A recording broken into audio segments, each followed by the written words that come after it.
Welcome back to Six-Well Radio, and this is the Sports podcast, yeah. Yeah, well, we figured out what to call it, so And we didn't get many suggestions, so we're asking for suggestions again.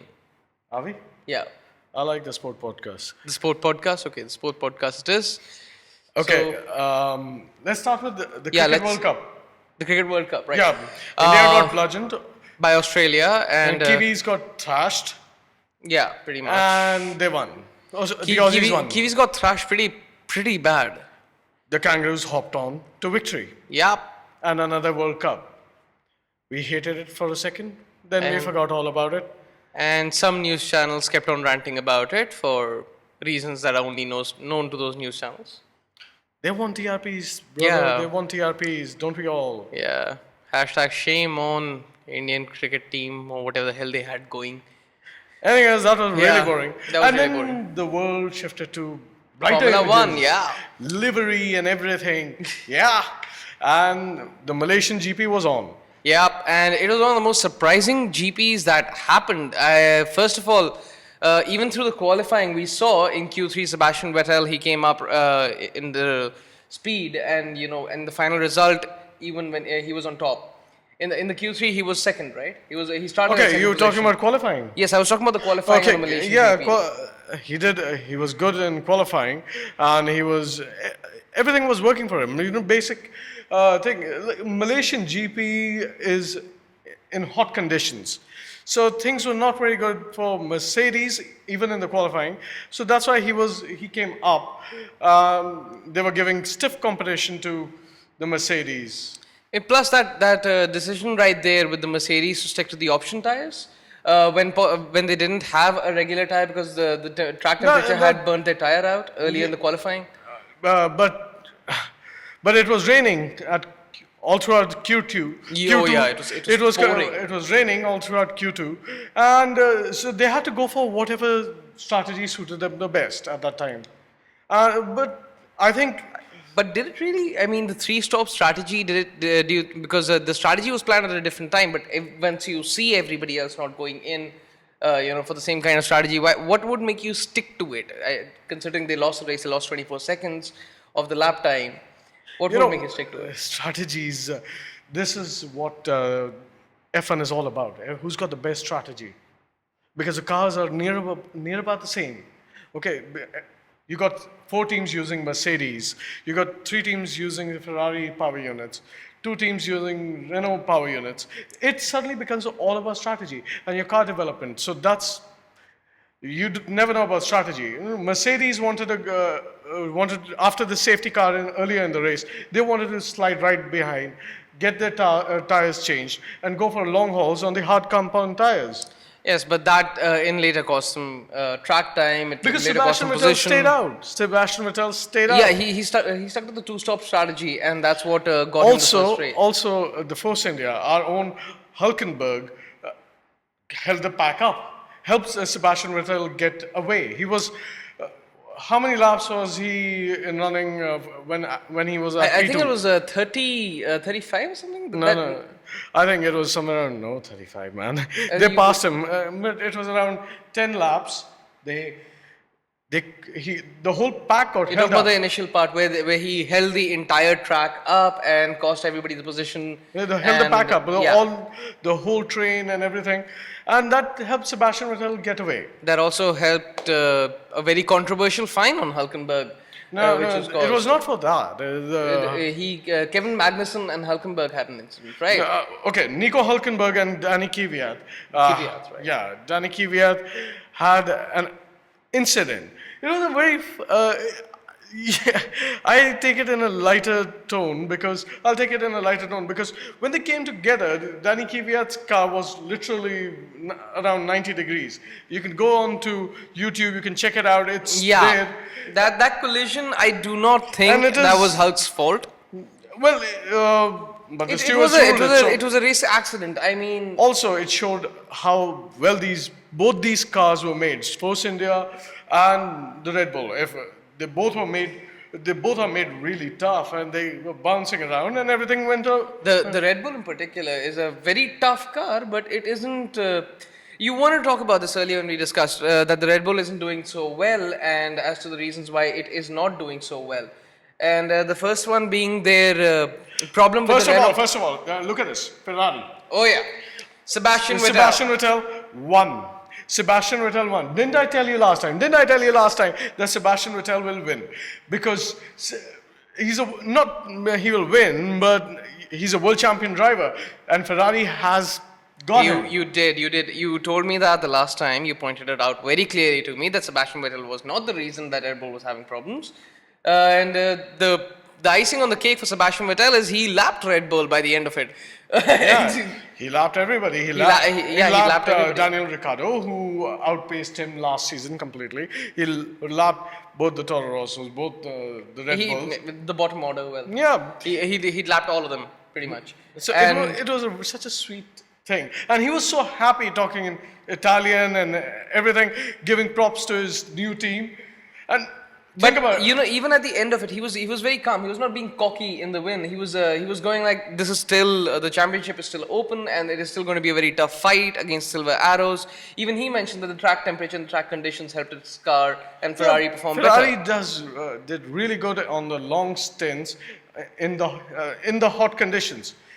Come China, it's going to be a different story. Oh yeah. But look at Ferrari. They went from Stefano Domenicali, team principal last season, to Marco Mattiacci, who was the team principal at the start of the season, and then he was fired again, and then came down to Mauricio Arrivabene. And look at them, they're back on position. It was all chaos, all turmoil, and now they've got it. They've got the podium. Yeah, and they had on P4, Kimi Raikkonen finishes off after having a puncture and left rear in the start of the race when Sauber hit him. Yeah, It's but like, that was pretty much. You can't say anything. no, like I that. would say it would have been a Ferrari 1-2 if everything would have gone well. I'm not going to be too sure on that because Why? regardless of the mistakes Hamilton and Rosberg made, I do not think Ferrari could have got. I don't think so. Yes, I think they would have. Provided they went with the same strategy on the other car, which No, I think, look, Kimi Raikkonen was really fast. He was going all throughout the track. He was passing everybody. He was on point. The car, he feels the car he's got is pretty good. He was having a horrible weekend, but then he turns it up on race time.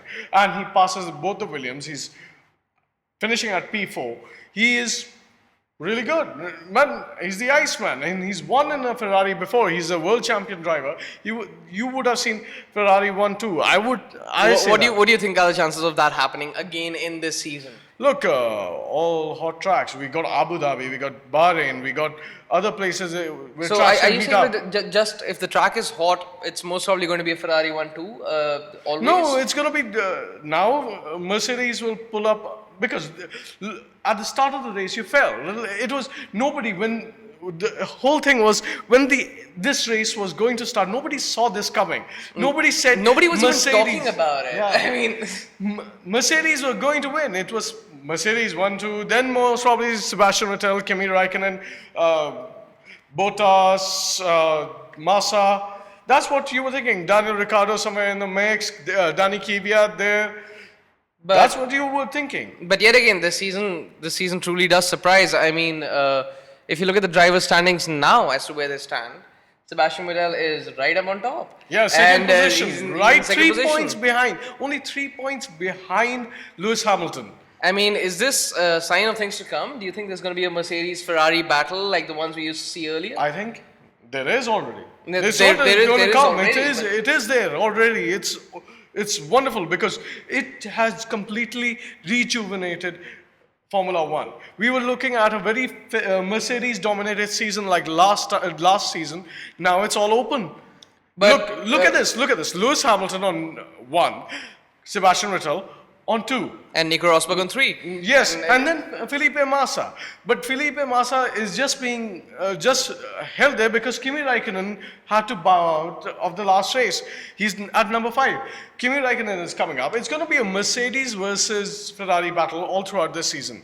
I sure hope so. It's going to be great fun if that honestly does happen, a Mercedes Ferrari battle, because it's going to be a sign of things to come, and it's going to be it's going to be completely entertaining. No Yes. questions asked. What do you think happens in China, though? Do you think Sebastian Vettel manages to keep up his lead? Do you think? No, I think Mercedes got China because the track conditions are nice, pleasant. Well, actually, they're cold, which is really good for Mercedes because it helps them in their tire usage, it helps them in the power units, it helps them in the electronics, everything, and they would have a great strategy for China. They're not going to fumble with the 3 pit stop. Or they're going to develop a good strategy on these tires on their car. Plus, it's got to be said that it probably wouldn't be as confusing as Malaysia was, considering how the qualifiers went, and we didn't even see a drop of rain throughout the race. Yeah, it was because going to rain. that was completely surprising. It was supposed to rain. There was 60%. Everybody was betting on it raining. I mean, before the race started, you saw a whole lot of teams talk about the 3-stop strategy, talk about going it that way. But when they saw Vettel acing the entire pack, they pretty much. Here's the thing. Even Post India tried to do a 2-stop strategy.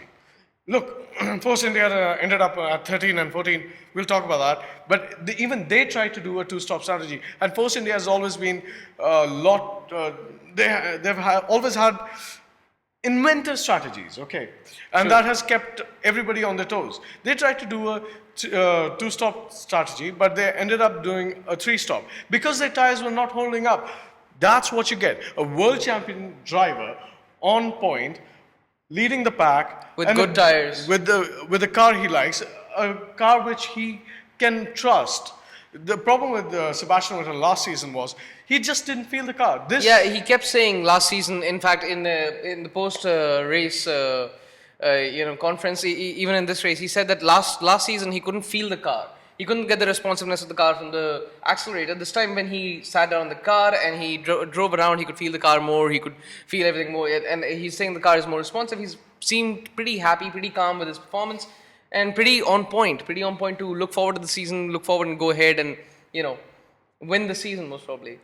One of the funniest quotes and most inspiring quotes from this F1. The Jensen Button. Oh, man. Yeah, he was screaming he couldn't finish the race. I feel bad for the poor guy, but he still couldn't finish the race. That statement that he started shouting out. Okay, like, I can see other cars. It looks like we're catching up to them. It's like Williams on that matter is like Button is McLaren. McLaren, yeah. Right? Button McLaren, right? McLaren has again got problems with its other driver Alonso, right? They've got a little bit of friction there, things going on. I wouldn't say it's friction. Look, it's all.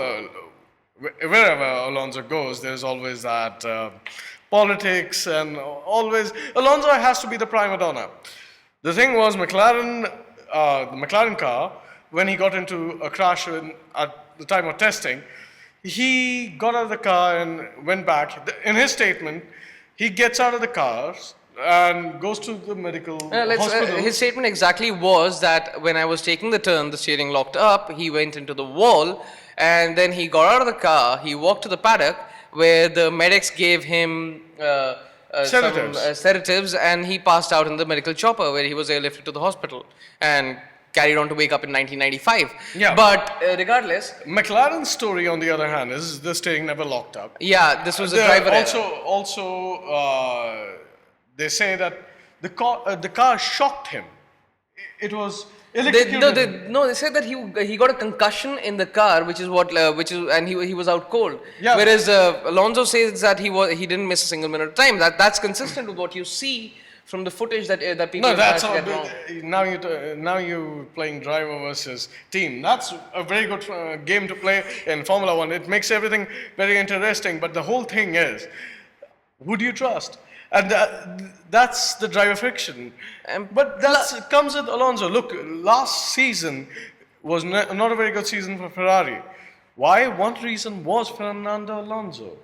Well, he always brings in politics. Felipe Massa left Ferrari because of Fernando Alonso. This is what they were talking about now also. Do you think the friction affects it? Do you think they should get over the friction? They should get over this problem that Look, they're on the having? other hand, Jenson Button is driving for them, and Yeah, they don't have he's having a grand old time. He feels happy about, I mean, the car's performing. He's not happy. Obviously, he's not competing. He's not happy.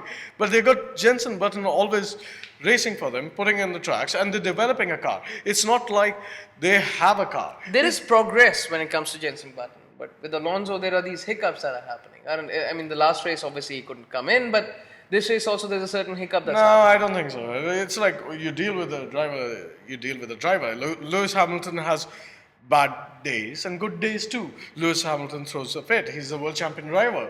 Fernando Alonso is a world champion driver.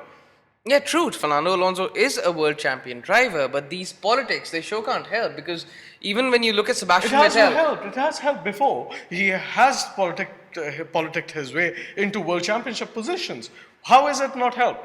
You can't just shed a say, little more light on that. How did Fernando Alonso do that? Singapore, his teammate crashes into a wall and he goes ahead and wins Singapore Grand Prix.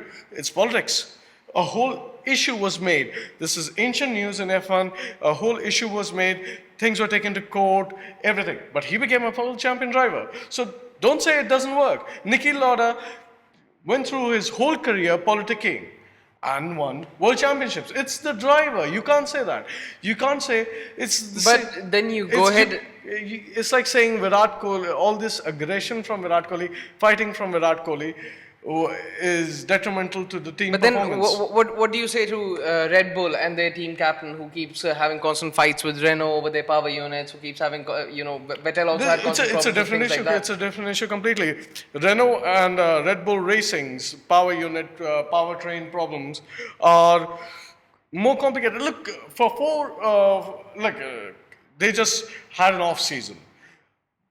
Season previous to that, they were world champions. True, they were. Sebastian But even Vettel when they was- were world champions, there was certain problem with with Vettel going through the straights. They lost time in the straights. They still had issues with the Renault power units, and the team captain was still bitching about the Renault power units. team to be honest. principal, Team Christian principal. Horner. Yeah, Christian Horner. Okay, now what happens when? Look, they were cribbing about that time. They were cribbing and they were winning.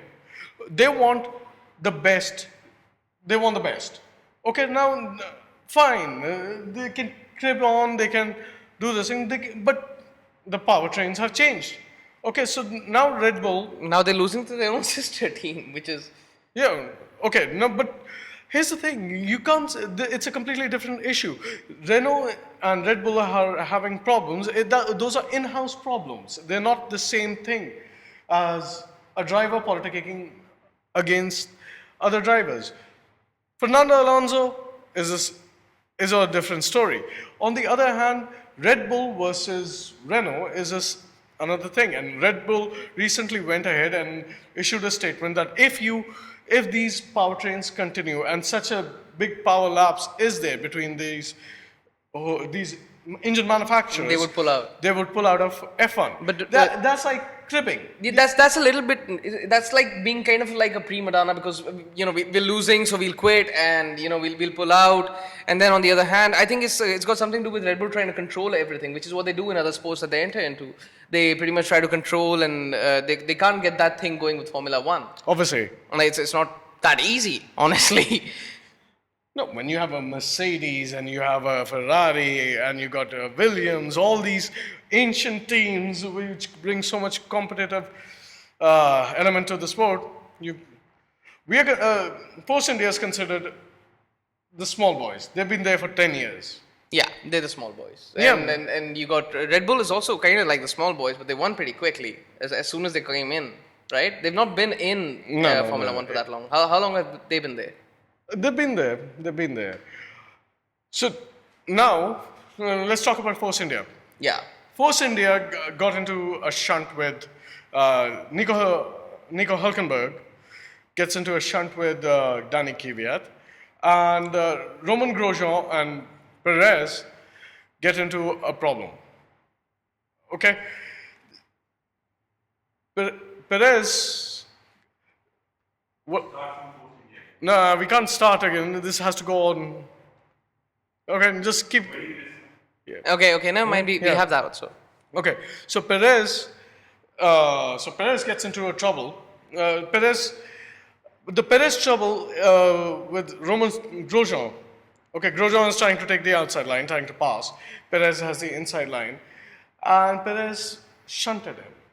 And That was- Roman Grosjean, hold on, Roman Grosjean spins out. On the other hand, Danny Kvyat came in perpendicular to Hulkenberg's car, and then Hulkenberg shunts him away. Here's the thing: Hulkenberg's crash was a racing incident. Perez's crash or a touch, Accident, the race accident, the race incident, whatever you yeah, want to call it. was okay. It was penalizable. But Hulk on the Penalizable, other, is it yeah, well, you could possibly say that one was valid, and the one that happened against Hulk, the penalty that was given to Hulk, the 10-second stop and go penalty that was given to Hulk, was possibly completely wrong. Because, well, I think honestly, when I saw that happen, I think Kvyat should have been the one that was fine because he was pushing too hard on a line that was possibly not No, I his. don't think so. I think it was they both were racing incidents, and they should have been ruled. And they got 10-second penalty, which put them out of the point contention. Perez maybe not so much of a racing incident as in Perez maybe. Okay, you he should didn't possibly leave him enough penalize. space. Yeah, he did that on purpose. But look, Force India has appealed to F1, and they said both the penalties were too strong, and they have basically warned F1. You can warn F1? Yeah. Can you? Yeah. I mean, this is, Well- how do those warnings work? What result do you expect from such a warning to F1? They've always been pretty harsh with Force India. I may be a bit partial to Force India because of home team, but they were pretty harsh this time. Even the commentators, I would agree to. Even the F1 commentators on broadcast said, Michael Brundle said, Perez, I understand the penalty. Well, Hulkenberg was a nah. racing incident. That was too much, too harsh. Yeah, and it's like the last season, these were considered racing incidents. They were not considered. And it can honestly, what happened between Hulkenberg and Kvyat can pretty much happen between anybody. I mean, it's not such a, nobody was doing anything wrong there. That was pretty much what happened has happened. I mean, these guys are going so fast around a track, so incidents like these are liable to happen. Yeah. Okay, let's go through the. Yeah, let's go through the race where people ended up. Yeah. Okay, Sebastian Vettel wins. Lewis Hamilton comes around 8.5 seconds. He was actually 14 seconds. Sebastian Vettel was swirling in the end, celebrating. Yeah. So he was and around then 14 Lewis seconds Hamilton behind. came in around somewhere around that time. Yeah. Yeah, and Nico Rosberg comes in 12 seconds behind with 15 points. Yeah. And Kimi Raikkonen comes in around 53 seconds behind with around 12 points. Yeah. And that was mostly because the tire damage that happened to his car. Yes. Right? That's what cost him the. Otherwise, He was going fast. Otherwise, I think he would have come in ahead of Rosberg. Valtteri Bottas passed Felipe Massa, who was running ahead of him, and Williams let them race. That was some fun racing going on. It was quite entertaining.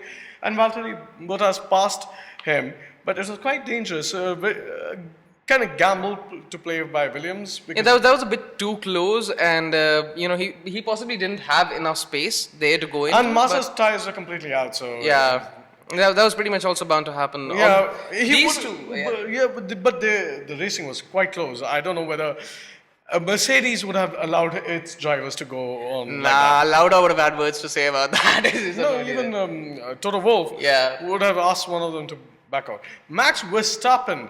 And this Carlos guy is Sainz. 17 years old. This guy is a 17-year-old teenager, and he's racing in Formula One. I'll put up his picture at this point, but really, this guy looks like a kid, and if you see him drive, he drives like a complete professional.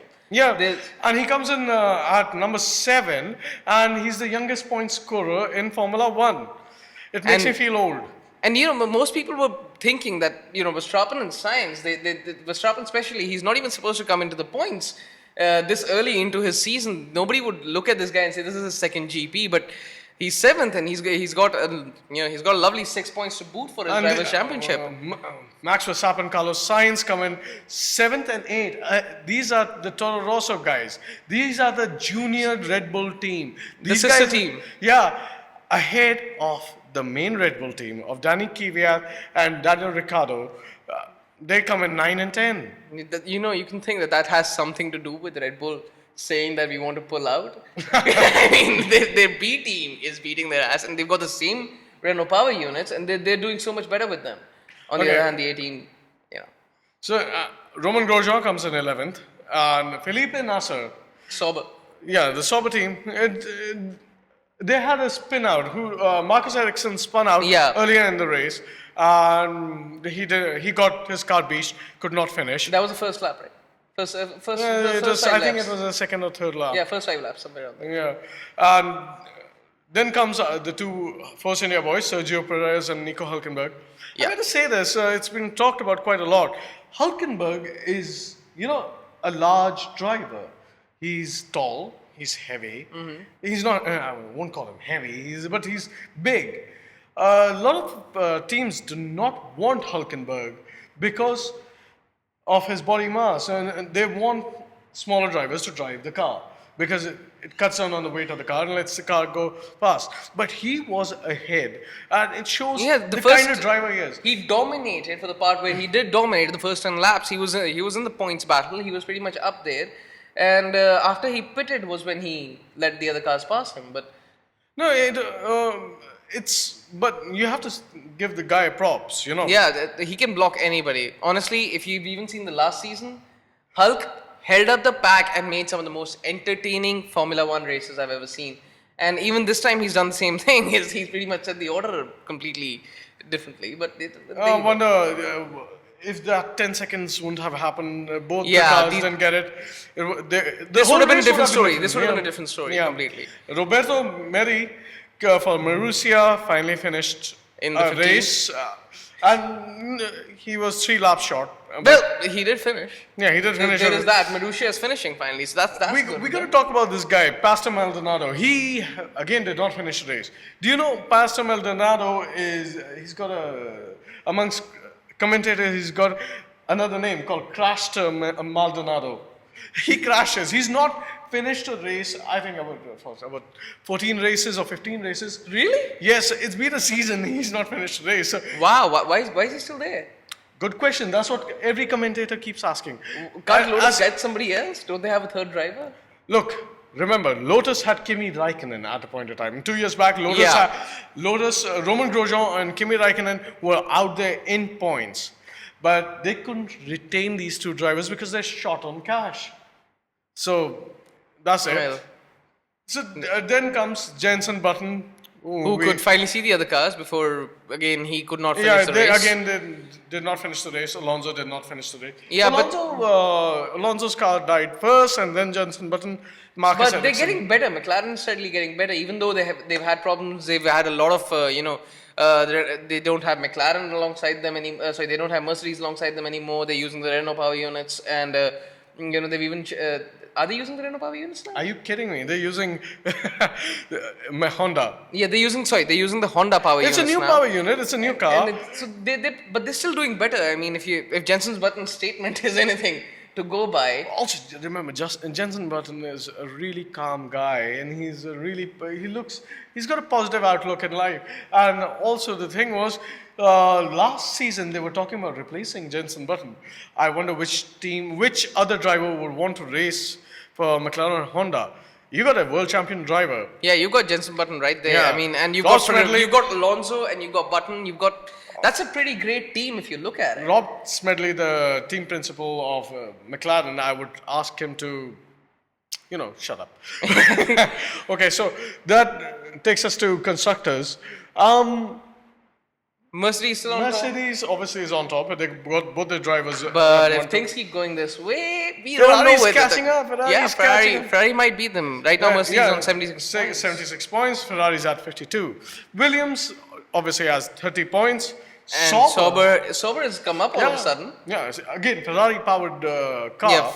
Sauber comes in at 14.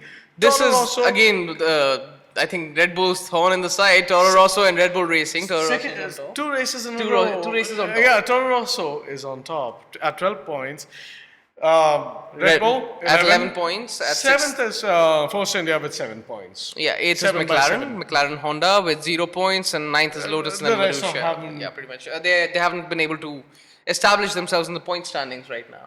There's one more thing I want to talk to you about. After Nürburgring going out, now Germany going out of the Yeah. race calendar. Okay, Germany lost. Here's the thing: they had a deal. One was like Nürburgring would do this year, and the Red Bull Ring, their new Red Bull, shiny Red Bull ring with a huge Red Bull made out of bronze over there. I haven't seen photos of this, but I It's would obnoxious. love to see this. Okay, so that ring. Again, remind you, Red Bull wants to own everything. Yeah. So that okay, for the Nürburgring had this year for a race, but Nürburgring got bankrupt. Yeah, and then Germany, it jumped in at the last minute, but then things couldn't hammer out. If you to hear Toto Wolff talk about it, there were some issues with the funds. They wanted the funds, but Germany couldn't come up with the funds right now. And plus, Germany doesn't have the same pride and same respect for F1 they did at the point of time. I mean, Come on, they got a Sebastian Vettel, a German driver, winning in a Ferrari, just like Michael Schumacher. yeah, true that. But everybody's talking about this. Germany's not as excited as it used to be about F1. There isn't that much craze. There isn't that much want for F1 to come back. And Toto Wolff also ended his speech by saying that they just need to want it harder for it to come back. There is a signed They deal will- with them. it They will go back- there. It will go back to the Red Bull Ring next year.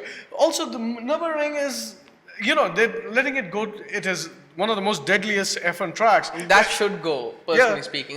You've seen a lot of nasty crashes happen at Nürburgring, right? Yeah. So Ayrton Senna died there, right? Yeah. Yeah, Ayrton Senna died there.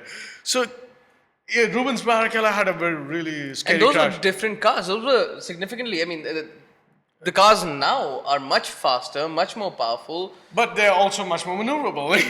They're also safer, better handling, but they're much faster. You should have to think about that. Nürburgring. How many years has it been we've seen an F1 car on fire? You know why? Because of the Kevlar gas tanks. Oh yeah, that beautiful technology. If you haven't seen the Discovery episode where they talk about it, that's where I saw it. So, amongst other things, like the front fins, these aerodynamical fins, which help an you entirely brake. different car. Yeah. So also, but Nürburgring couldn't come up with the funds, and it's they're letting the track go. This is also supposed to be the last race at Yeah. Nürburgring, so I guess it's never going to happen at Nürburgring again. But Germany, we would love to see Germany happen as many times as possible because the craze over there, the feel that comes from Germany, these guys are really into motoring and F1, and if Not they as- aren't, I would say not as much as the English. oh, true. You see, Lewis Hamilton or Jenson Button on point, leading the races. They are at Silverstone. They oh, are that's a ecstatic. different that's a different feel. And That's a different charge. from the car. Mexico's come up this year, and one of our Force India drivers, Sergio Perez, Checo, he's a Mexican, and he's going to come up. They've got a lot of pride also coming in, and it's good for us. So just before we carry on to something. Wind up. There's one more thing. Like in this race, we saw Nico Rosberg do the fastest lap, and he's steadily climbing up the ladder. And considering where China is going, most probably not Ferrari's way. We don't know right now. We can't say anything for certain. No, But I would say Mercedes. yeah, Mercedes' way. Do you think Nico Rosberg and Lewis Hamilton? I mean, do you think there's something that might change there? Do you think Nico Rosberg might come in on top? Nico Rosberg, awesome. There's driver. no love lost between those two. No, those two. They started up when they both came into Mercedes. They both were friends. They were friends from go-karting days, and along the last season, you saw the friendship sour, grow bitter, and now then you saw that epic battle where they went wheel to wheel in the race, and now it's an entirely different story. It's an entirely different case. Lewis Hamilton is pretty much the fastest, bar Sebastian Vettel this time. But do you think Nico Rosberg manages to cross him? I don't know. I think Lewis is just. You look at Lewis Hamilton, any press conference, he's always sitting there smiling and everything. He does not look towards Rosberg, who would be sitting over here. Yeah, he would even look at Vettel and talk to him. But you saw him. Vettel won that race. He was talking to Vettel. He was like, even at the podium, they sat down together. They chilled out. They were talking when Eddie Jordan was hosting the post-race. And he was talking to Nico. Vettel and Hamilton were sitting down together on the number one, and they were chatting. They were pretty much. And on the other hand, he doesn't even look at. It's like they both hate each other, but you get that feeling from Lewis Hamilton that he's got Nico Rosberg covered. Yeah, he's just got them covered. Well, for that matter, Lewis Hamilton never seems very concerned about somebody else. He always says that, yes, we'll go back, we'll check it out, and we'll come back and we'll perform. But Lewis Hamilton is always a very calm guy. On the other hand, Nico Rosberg is all this I don't think so. and charge. And that's these days. Last season, when he was feeling the pressure from Rosberg, you could see. He was angry. When Rosberg clipped him in one of the races, when the two Mercedes came together, he goes, Nico touched me, Nico touched me, Nico touched me. He goddamn touched me. He was like that. So Nico clipped me. You saw that. He just lost it. To that point, Rosberg is, some would call him a douchebag, to be honest. I mean, the way he behaves, the way he talked down to Vettel. He told Vettel that, if you can give us a race in the next race, we would like it. And he pretty much challenged Vettel to be a little faster and come up behind him. This is the same guy who who asked Vettel that do you actually feel sorry for Kimi Raikkonen not finishing the race because you're actually competing with him. And Vettel turned around and told him that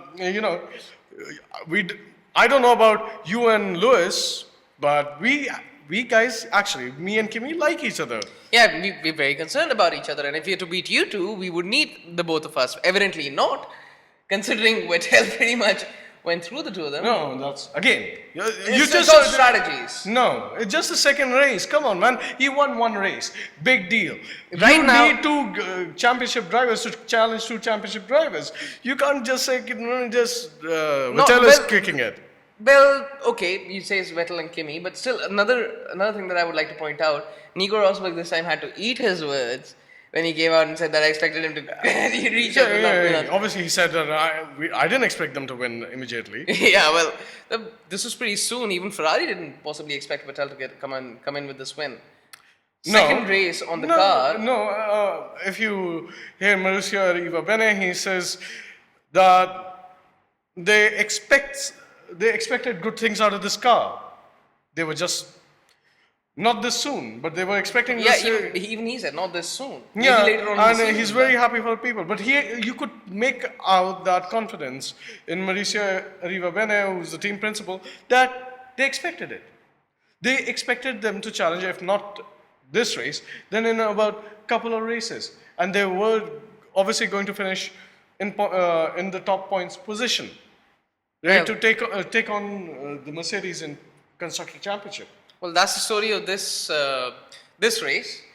Ferrari's on top. Mercedes is, in the Constructors' Championship, Mercedes is still on top, but Ferrari is coming up. And this most probably looks to be a very interesting season with the young blood and Ferrari and Mercedes going at it. It's from the top to the bottom. It's a very, very entertaining chart if you see the drivers coming out. And Force India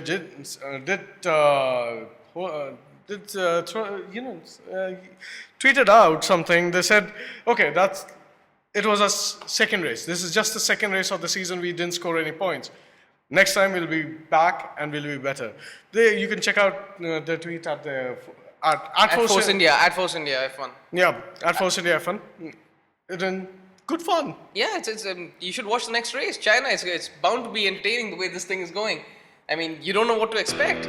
Anything can happen. Yeah. Are we going to do this next week? Yeah, maybe, yeah. Because we can do a pre-race. Yes, we can do a pre-race podcast. All right. See you next week. Yeah, see you next week. See you next later. See you next week when we have more. Yeah.